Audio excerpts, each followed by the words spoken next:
Mika Frankl, Cage Minds. It's fight week for LFA 66 right now. Joined by Kaytlin Neil. Kaytlin, how you doing? I am doing amazing. How are you guys doing? Doing good. It's fight week. It's Monday before the fight on Friday. What's this week looking like for you? Right now, I'm just kind of taking training a little bit lighter and focusing on making weight, so keeping my calories down and just really just being hungry all the time, just getting some work in and stuff, just typical. Everybody has their own theory. How far up until the fight do you train? So I trained really hard up until the Saturday before, and the Saturday's last hard sparring day. And then I'll go in today up until probably Wednesday morning and just do drilling, keeping my body active, breaking a sweat, and then after that just focusing on making weight. And then I'll do a quick little workout right before I go out to fight, or the morning of, just a little shakeout to get my body ready to fight. Heading into your LFA debut, a 3-fight win streak. How does this compare, making a debut on Access TV, to when you debuted with Bellator or Invicta?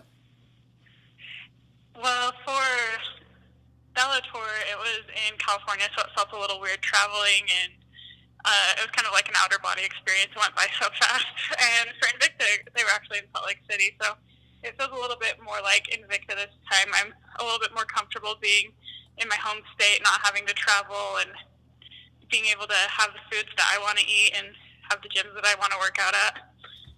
So I'm pretty excited about it, but it's a little bit more comforting having it be in Utah.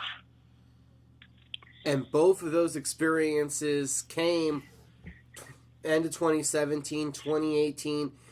You've had 3 fights since that Invicta opportunity.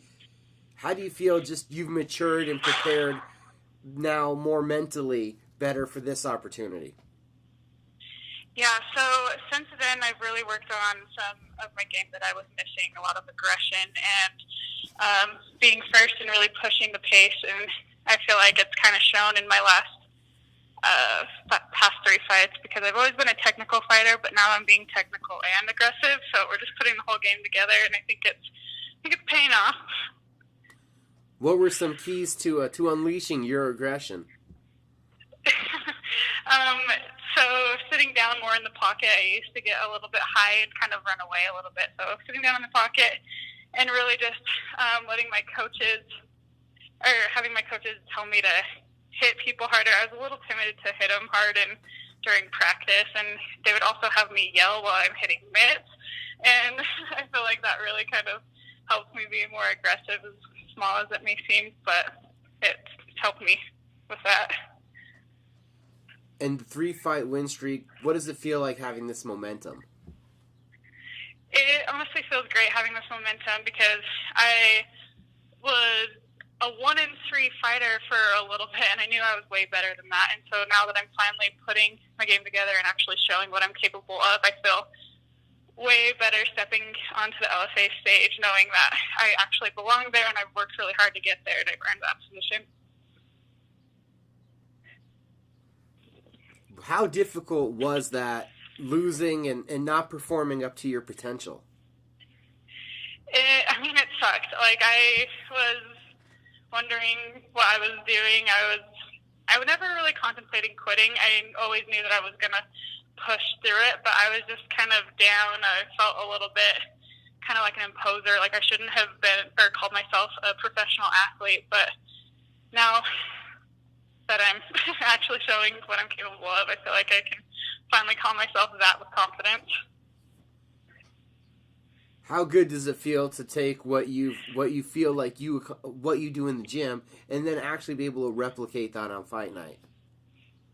Yeah, it actually feels amazing. It's awesome to be able to not even have to worry about it. I just rely on my training, my muscle memory, and everything that I've been working on, so I don't have to really think during my fights. It just kind of comes as a natural instinct in there. And it's really fun when I do something that me and my coaches have been working on, because they get a little pumped up after I do something that we've really been drilling for a while. And so I like to see my coaches happy, and I also enjoy it as well. In what ways, then, are you more prepared for this big stage and this opportunity? So just having that momentum behind me, and I just did a title fight, so I feel like I'm the queen of Utah right now. I'm the best in Utah, and I want to maintain that. So I have a little chip on my shoulder. Someone's trying to take that away from me in my home state, and I don't want that. So I feel like I have a momentum with me, and I also have a drive because I want to get up to the next level, and I know LFA is a great step in that direction. What does that do, coming off of a fight with Shannon Sand, going 5 rounds, winning a decision, a fight where you two got after it right away from what I saw, getting right into the clinch and banging it out? What did that experience do for you? Yeah, so that actually built my confidence, because I knew Shannon Sand wasn't a joke. I didn't take her lightly. I was really nervous going into the fight, but I actually chose to fight her because I knew she was a big name. I knew she fought in big promotions, and I know she's a skilled fighter, and I wanted to test my skills against her. And I won unanimously. I won every single round, and so it kind of just showed where my skill level was at with that, because I felt like it was at such a higher level that I kind of proved to myself that I'm ready for the big stage. And tell me about comfort. How much more comfortable have you got in the cage and just overall in MMA over these last 3 fights, this last year and a half, I think? Yeah, so I've gotten way more comfortable in the cage. It's been nice. So I would take kind of big breaks between fights because I was constantly injured, and so now that I have fought twice already this year and 3 fights within the past 8 months, I have that experience, and I'm not so rusty every single time I go into the cage, and so I've been able to focus more on my skills rather than all the nerves of it building up every single time I get in the cage, being nervous about getting in there again. And Utah, you said you're a lot more comfortable fighting there at home, being in Utah. Tell us about why Utah is so great. I love Utah. It's where I grew up. It's where I live. And I just like being able to eat the food that's in my fridge. I don't have to worry about where I'm going to eat or what I'm going to eat. And then I like to be able to cut weight in the sauna that I want to cut weight in. And I just know the area, and I know the feeling, and I like the home crowd. I really like when people are cheering for me, obviously, who doesn't? And so it just feels like a little bit more of an advantage. Yeah, how much of an advantage fight night do you feel that will be, that the cheers will be going for you, not the boos? Yeah, so in my last fight, actually, Shannon got a lot of cheers. I was surprised because she must have had a big crowd or a big group of friends that were with her, following her, and coming to watch. And I feel like the crowd was almost even 50-50 there. So I don't know how much of an advantage it was for my last fight, but I don't know if this girl will be bringing as many friends from California. It just means a lot more when people are there for me, supporting my dream. It just feels good, you know. And you're going to be taking on Lisa Mauldin. She comes in unbeaten as a professional right now after 2 fights. Did you know her before getting handed the contract, or is this a fresh face for you to learn about? So she's a fresh face. I've never heard of her before, but I actually found out that I'm pretty sure she fought April 3rd and just barely lost. So she actually lost a couple weeks ago, and it was kind of a surprise to me because I took the fight thinking that she was undefeated, but I think she seems like a good opponent, and she's skilled, she's aggressive, and I think it'll also be a good test for me. So you hear she just lost. Do you feel there's a possibility that you were being overlooked?